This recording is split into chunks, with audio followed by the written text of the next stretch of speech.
We're gonna make it look fly with some DIY. We're gonna make it look fly with some DIY. We're gonna make it look fly with some DIY. Uh-oh, thrift diving. Hey, what's up? It's Serena Pia from thriftiving.com, which is a podcast, a blog, and a YouTube channel that helps you decorate, improve, and maintain your home with paint, power tools, and thrift stores without sacrificing your budget, the environment, or style. Welcome to episode 52 of the Thrift Diving podcast. Today, we are talking about furniture prep.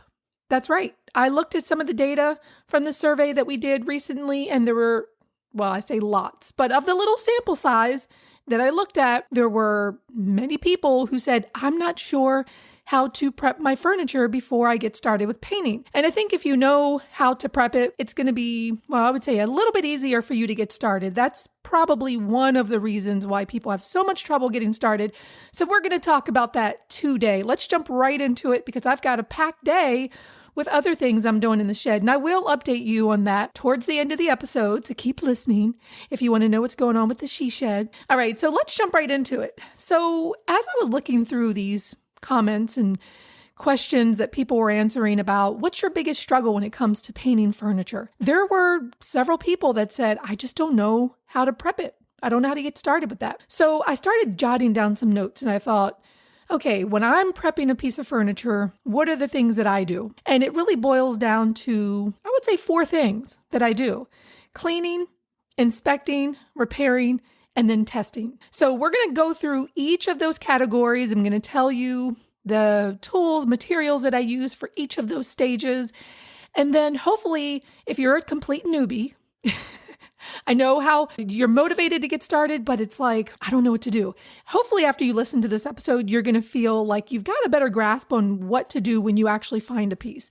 And I should point out here that one of the things that people had pointed out, and I guess not a lot of people yet, I mean, I've only gone through a small little subset, but some of the people were like, I don't even know if a piece of furniture is worth saving. Like, how do I know that? And I don't think we'll necessarily get into that now. I think that's great for a future episode. But because, I mean, we could just really spiral into so many different topics here. You know, what kind of paint to use? What's the best brand? So we're going to talk about all those things in upcoming episodes. But my furniture painting course, eventually, oh my gosh, when I get this shed done, I'll be doing my power tools course. I'll be filming all that content. But I really want to put together a furniture painting course. So if you are somebody who is completely struggling, similar to what we were talking about last week in episode 51, where you just wish you had somebody to contact and ask these questions, hopefully I'll be able to answer all those questions in a course. But let's pick out some of these things that people had pointed out in the survey with what their biggest challenges were. And prep, to me, that's probably the least fun, I think, of any project. Right? I mean, the thought of having to pull out all these tools, you don't even know what you need. And once you pull it out, I mean, then you're like, well, what do I do with this stuff? How do I make sure I do this correct? Well, in terms of prep, the first thing that I think that it's so important when you're refinishing, I'm going to use the term painting furniture. We're not talking about stripping and sanding. That's kind of different because the tools, the materials, the process is a little different. So this is specifically for painting furniture. So let's talk about the cleaning aspect. First of all, let me admit to you that there was a time when I first started painting furniture, up until probably about the middle of my journey, there were times I would bring furniture home and I wouldn't clean it. And I would just start painting it because I was so excited to just jump into it. I'm like, well, you know, we'll just cover up the dirt. I don't know what in the world I was thinking. So do not do that. If you are somebody who has done that, I forgive you. I forgive myself. But make sure that you are cleaning that furniture completely inside and out. And you don't have to get really fancy with it, but generally there's probably 3 different things that I would either recommend. If you are budget friendly, which most people are listening to this, vinegar and water, super cheap. Most people have vinegar. Just get some cleaning towels. I usually love, like if you've got a husband that wears undershirts, those cotton undershirts, after a while they get pretty disgusting, right? At least for my husband, they do. You know, the underarms gets like caked with deodorant and, you know, it just looks bad. It looks bad. So after a while, I'll go and say to him, hey, do you have any shirts you want to get rid of? and I will use those for cleaning towels. So you cut those up, use some vinegar and water, wipe everything down, but make sure, like if you're doing a piece of furniture, that you're going to be refinishing the inside, or even if you're not refinishing the inside, if it's, let's say, a dresser, I'm not talking about the drawers, I'm talking about inside of the dresser, I will still clean that out because you just don't know what kind of gunk is back there. So clean that out. Vinegar and water works really well. Another product that I like to use is Simple Green. And I started using that, I want to say probably 5 years ago. I just keep a big bottle of it. Whenever I need it, I just go and refill one of those spray bottles. It works really well. It is a surface prep cleaner, so it's specifically made for any kind of painting or anything that you need to clean. Just make sure once you've sprayed it on, you don't have to, I think you should dilute it. Yeah, you have to dilute it. But then when you're coming back and wiping it again, make sure it's fresh, clean water. So first wiping, go and use Simple Green. And then the second cleaning, just use plain water. And the third option would be to use the product that I'd mentioned. I believe it was episode 50 by Blue Bear. I really do love their cleaner and degreaser. I think it's called Emerge Cleaner and Degreaser. It works really, really well. And I was telling you in that episode, that is literally the only thing that I've ever been able to spray outside of my windows that eats away at the dirt and the grime that's on the vinyl. Because I've got like vinyl wrapped windows. We had them replaced, when we moved in 2010. And over the years, they just get really dirty, the vinyl that's wrapped around the windows. I have tried pressure washing and it just doesn't come off. But if I spray that stuff on there, it just eats through the dirt. So if you can get your hands on that, I will leave links down below for the products, all the products that I'm mentioning here. And actually, there will be a blog post. So you can go to the blog post, or you can go down below and click those links. They'll most likely be affiliate links. But I love, love, love that product because it just cuts through the grime. And the idea is that you don't want to paint over anything that's got grease on it because your paint is just not going to stick and you're not going to get a good quality surface. Everybody wants to have a clean surface that is going to accept the paint and you're going to get a good finish. So make sure you're starting with cleaning. And that's the first step in your prep. So the second step in your prep before doing your furniture painting is you have to inspect it. I mean, you just have to. And I think this is the really, really important part because not only are you trying to find out, okay, what's broken, what's loose, is there something here that I can fix? Especially if you're, let's say at the thrift store and you see something there and you notice when you're kind of rocking it a little, it's shaking back and forth. Well, is that something that you can fix? So you might have to bend down and see, is it just a loose screw on a leg or is there a crack that can't be repaired? And back in, I don't remember the episode, but remember when I spoke to Wendy from Chair Whimsy? She had a really good tip. She said, if there is a chair that she is making over and it's got a split up the leg, she's like, I won't even try to repair that. Like, I won't even refinish that chair because that is a repair that over time, it's probably going to break again. So I would use that same advice. If you're doing a chair, follow Wendy's advice. Don't try to refinish something that has like this huge split in the wood that can't easily be fixed. But if it's just a loose leg and you just have to screw it in a little bit more or tighten it up when you get home, then that's something that you can work with. So you have to inspect it. So look for what's loose, what's broken. I've actually gotten some emails from people who said, hey, I'm refinishing this dresser, or I want to paint this dresser, but it's got some loose veneer. Well, that's not really a problem because you can use some wood glue, and we'll talk about that in just a moment. You can use some wood glue and wood filler in order to make sure that that veneer is not going to come off or that you're filling in those low spots. But if you are trying to refinish this where you want to restore it to its full wooden glory, if it's got broken veneer, I mean, I don't know how to tell you how to replace that. That's something that's kind of out of my wheelhouse. I wouldn't even attempt to refinish that. It would have to be a piece that I can paint and that I can just fill in with wood filler. So, I'm trying to give you a visual here. So imagine you've got a dresser, really nice dresser, and one corner of it has maybe, let's say, a 3-inch by 3-inch section of veneer that's broken off. Well, you're not going to be able to refinish that, not unless you have another piece of veneer that matches. And most people, especially if you get it from the thrift store, you're not going to be able to match that veneer. So it's probably a piece that you're going to have to paint. And in that case, then you can use some wood filler. You can use a plastic putty knife, and you will just have to smooth it on and try to get that wood filler to match the same plane as the top. And then, of course, once it dries and you can smooth it out, if you need to add a couple more layers, that's fine. But you have to know these things up front before you get started with painting this, because you're not going to want to wait till after you've painted it and then you're like, oh, wait a minute, I've got this broken veneer. What do I do with this part? You want to do all these things beforehand. The same thing with gouges. So when you're inspecting your piece of furniture, are there any spots that when you paint it, you're going to see this area? Like it's going to look dented. It's not going to look good. Sometimes you might run into this with a piece of furniture. Well, most furniture isn't going to have like knots on it because that probably would have been already handled by, like, say, the original refinishers. But if there's any part of your wood that looks like once you paint it, it's not going to look smooth and silky, it's going to look kind of battered, then you have to address that. Wood filler comes in really, really nicely. So here's how I use wood filler. So if I'm doing, let's say, a dresser, it's got a top and there's some gouges in the wood, maybe an overzealous dog jumped on it and just, or a cat just scratched at the furniture. Or sometimes you actually see this in the legs of chairs. I actually did, I'm trying to remember if I think it was the wingback chair that I did. One of the legs just looked like some animal had gotten a hold of it. That's a situation where you might be able to use wood filler. It may not look perfect, but if you are smoothing it on, the best thing is to put a larger amount than the surface of the wood.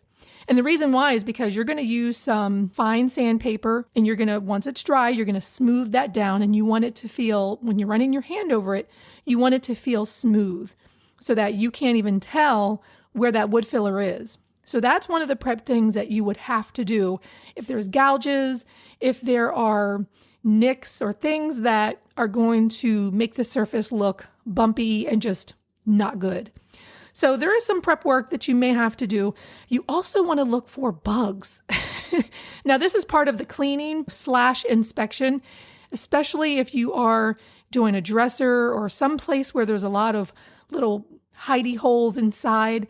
Take a flashlight and just look in there and just inspect and make sure there's nothing in there running around, or anything that you see that's suspicious. You do not want to bring anything into your house. So that's part of the inspection. And honestly, if you can do that inspection when you're at the thrift store or on the side of the road, have a flashlight that you keep. You've got one on your phone, but if you have a high-powered flashlight, some of these little small ones that could fit in your purse, they're pretty bright. So I would say look at everything before you bring it home. Take the drawers out before you bring it into your car and put it into your garage, and make sure that it's clean, as in bug-free. So those are the things that you have to do when you're inspecting. So the next part, and I did just kind of talk about this, is the repair part. And part of this repair part is when you're actually gathering everything that you need. Because once you've inspected, now you can make a list. Okay, well, I've got some gouges, so I know I've got to get wood filler. I know I'm going to need to get a plastic putty knife. I know I'm going to need sandpaper. So what I recommend is that if you don't have these things on hand, especially if you're a newbie, write it down. What happens is that you start building, I want to say, your library of things that you just have nearby, like your DIY toolkit, so that every time you work on a project, you may not necessarily have to go out and buy everything again. Now, of course, as you run out, you will need to replenish your supply. But if you make a list, then you can determine, okay, do I have this item or do I need to go and buy this item, right? So that's part of the repairing and the gathering and the inspecting. So write down what you need and then make an appointment with yourself to go and get it so that you can get this project done. So with the repair, again, I already talked about the wood filler. Now, there was another product that Wendy had talked about that I bought, I still have not used yet, but it's called JB Weld.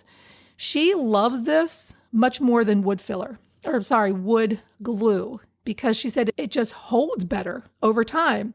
So that was one really critical thing that I was like, I've got to add this to my DIY toolbox, JB Weld, and it just holds better. So if you've got, let's say, a loose leg that maybe you can tighten it up with a screwdriver, but you might want to put some glue in there. Maybe the glue started to fall away because the chair is really old. Put some JB Weld in there, clamp it if you need to. So you may have to get some clamps. I highly recommend clamps. I'm telling you, you can never have too many clamps. Funny story. When I was working on my closet makeover, remember I built that huge closet organizer? Well, there were pieces that I was building that I didn't have big enough clamps. So as I'm gluing parts together, I couldn't clamp them together. Clamping's great because it squeezes it together into the position that you need it to be. And then when the glue hardens, then you can remove your clamps. Well, some of these pieces that I built, I had nothing to hold these pieces together. So there's some pieces in my closet that are big that literally are not completely together. It hasn't fallen down. That's good. But I learned from that first part of the build, oh, Serena, you need to get some huge clamps. So I had some Amazon points, from my credit card. And I told my husband, I said, I'm going to buy these 8-foot clamps. He's like, are you crazy? You don't need 8-foot clamps. He was trying to dissuade me from buying these. And I said, no, I need some 8-foot clamps. And sure enough, I bought 2 of them. They were not cheap. I want to say they might have been like $100 each, which is insane.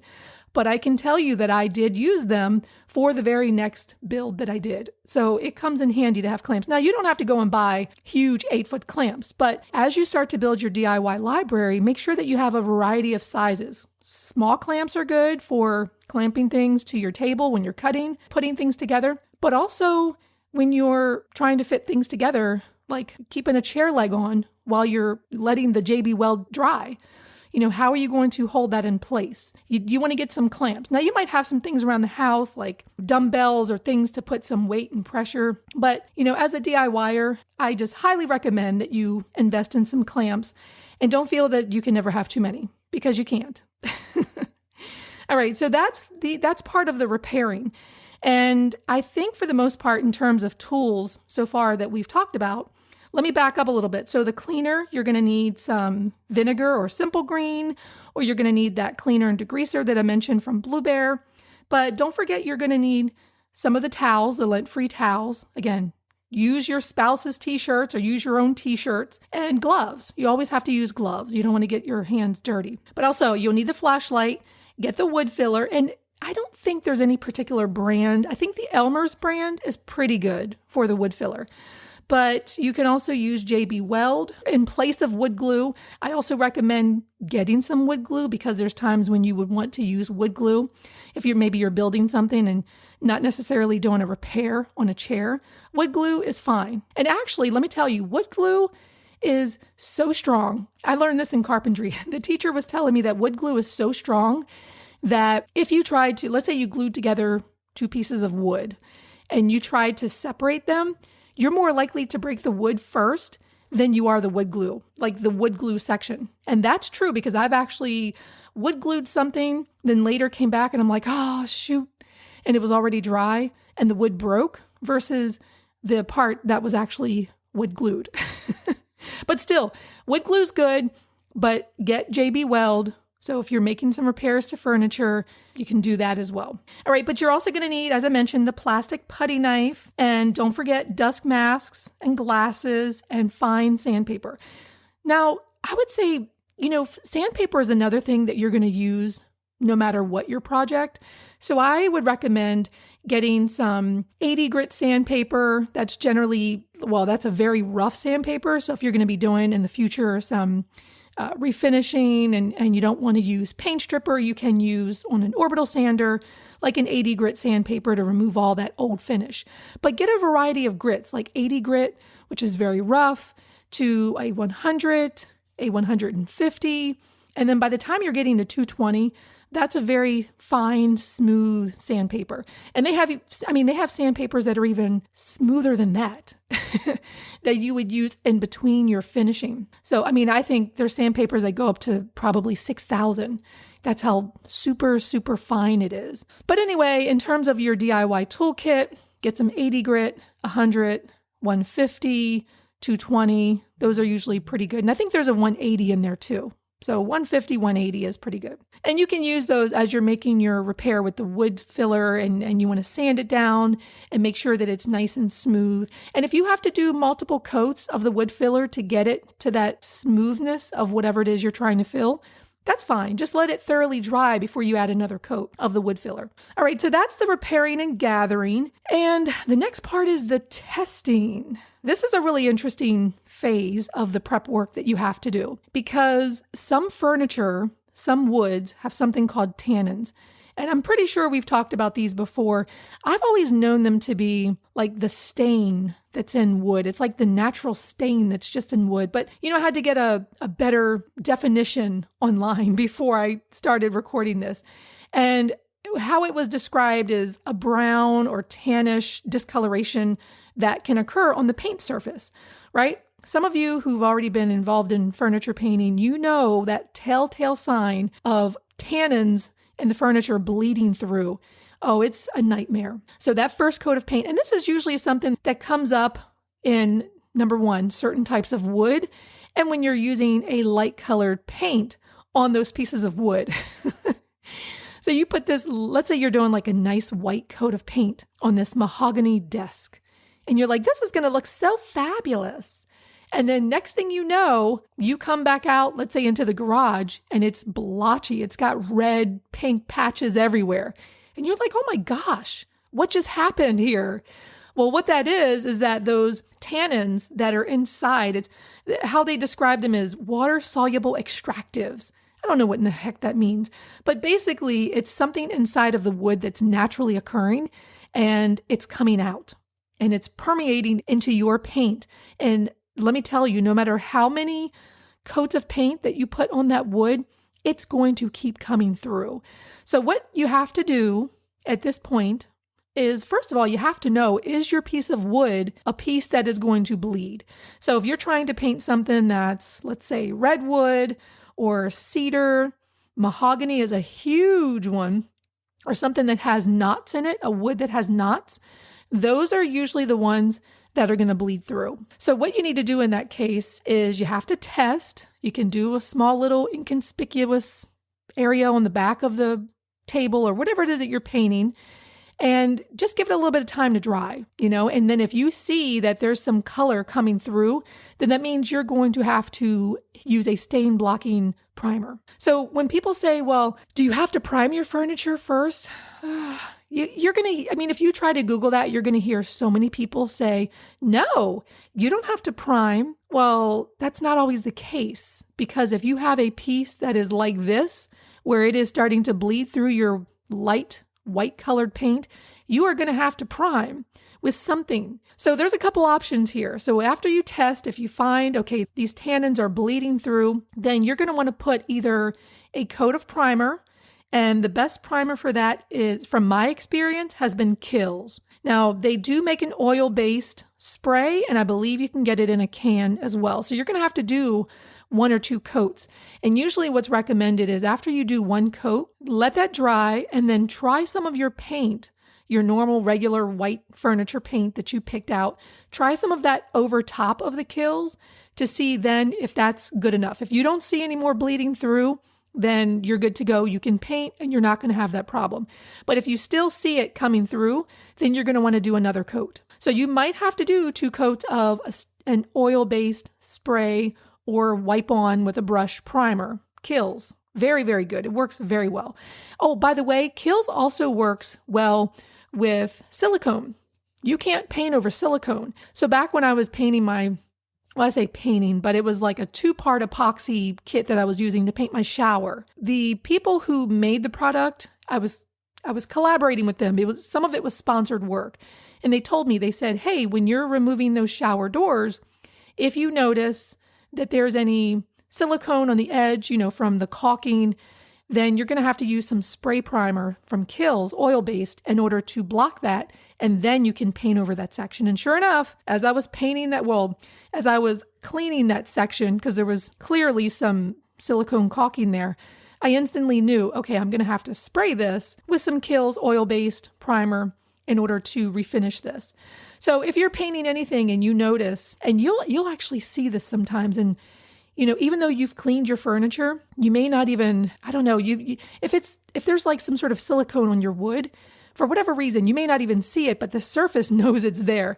And if you ever paint a piece of furniture and you suddenly get to this spot that just looks, I want to say very watery and spotty, and it doesn't matter what you do and you can't paint over that, that's usually, there's some sort of silicone or something there that's preventing that paint from sticking to the surface.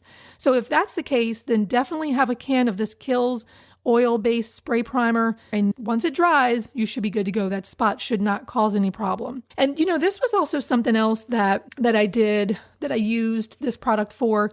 There was a really beautiful pink desk that I did several years ago. And in fact, the video on my YouTube, it's got is it 2 million views? Oh my gosh, there were some wood haters on this video. They did not like me painting this antique. I'm like, dude, it was 1980. It says right on the thing, it was printed with a stamp that says 1987. What are you talking about? That is not antique. Antique is if something's at least 100 years old. But anyway, it's a beautiful French provincial vanity that I painted pink. And then on the top, I'm looking at it now as I'm talking to you. I use it as a sewing desk. On the top, I refinished that in the natural wood. And part of the drawer had the trim broken off. And so I used, oh gosh, what's the name of that product? I cannot think of it off the top of my head, but I actually created, it's like this moldable glue. What is it called? I can't think of what it's called. It's got a funny name. I'll look it up after I'm done recording. But I used some of that moldable glue in order to create a trim, because I couldn't go to Home Depot and find a trim that matched. But I was able to create this with the moldable glue, but I knew I wasn't going to be able to paint over that. So I used some of the Kills, the spray Kills, and let it dry, and the paint just adhered to it beautifully. And even to this day, when I look at it, you can't tell where I used the moldable glue and where I painted over it.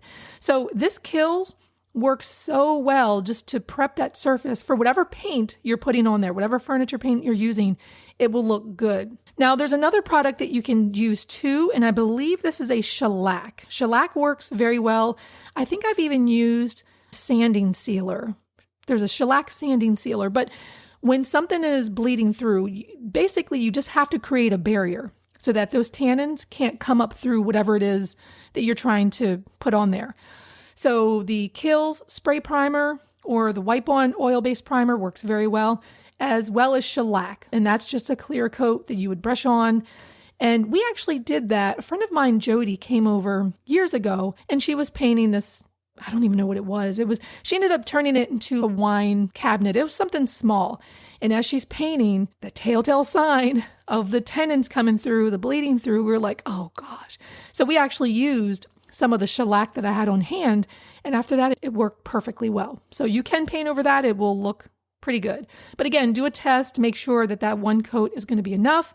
And if it's not, do 2 coats. So that is part of the testing. And there's one more thing that I would recommend for part of the prep work for the testing is I would definitely recommend that whatever paint that you are trying to use on your project, do a sample board first. And even though the material probably is not going to be the same, like if it's a pine board, that's not the same as painting a mahogany chair. So it probably is going to look different. But when it comes to your color combinations, it's going to give you a really good idea of how well it looks together. So one of the things people had mentioned in this survey that we had done some time ago is they didn't know what colors to choose. So what I would say is, whatever colors you eventually end up choosing before you work on your main project, just do a sample board and see how the colors work together. You may think that this yellow with this red looks great, but then after you do a sample board, you're like, I'm not really feeling that. Maybe I need a little bit of black or a little bit of white,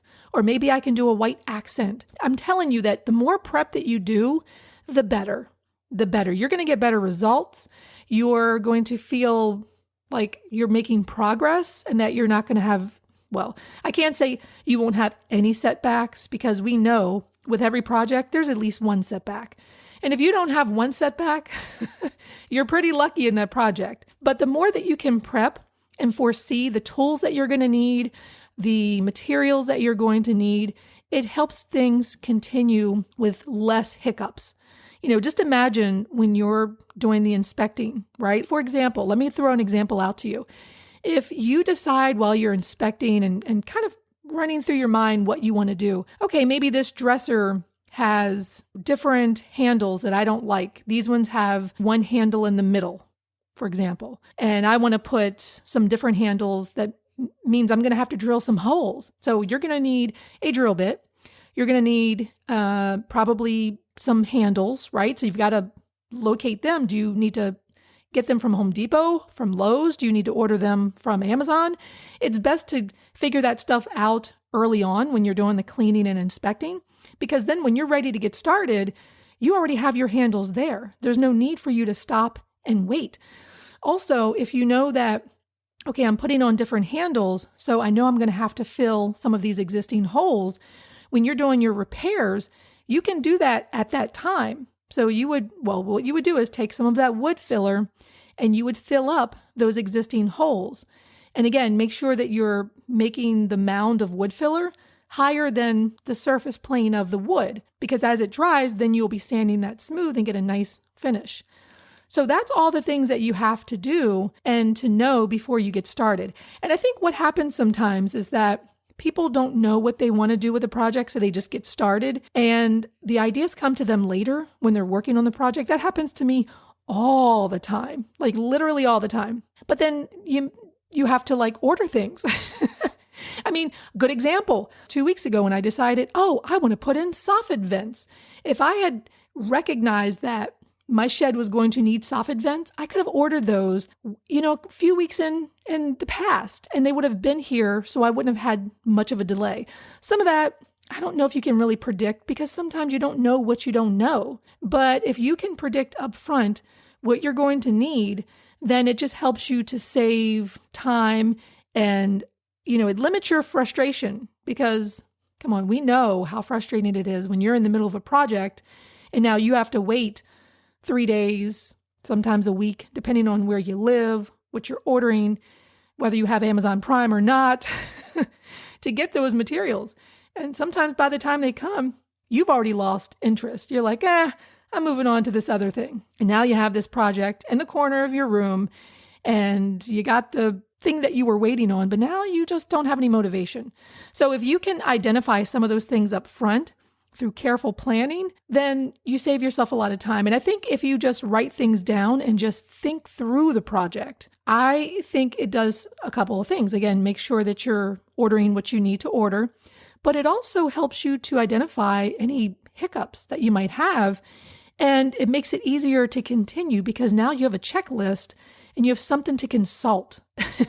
So I always feel better about my projects when I feel like I have a clear idea of what I'm doing. When I did my closet organizer, when I built that, I didn't feel a lot of hesitation with that project. I really didn't, because as much time, I spent a huge amount of time, too much actually, preparing to build this. I did not want to waste the $700 in wood that I bought in order to build this. So the planning was crucial.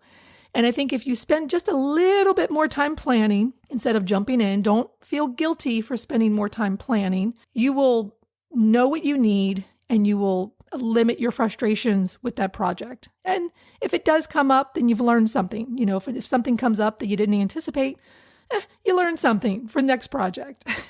All right. So remember, clean, inspect, repair, which is repair/gathering your tools, and then testing.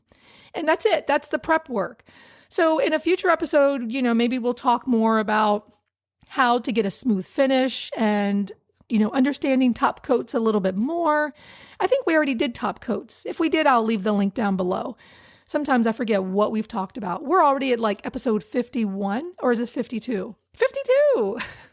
After a while, I'm going to be like, what episode was that?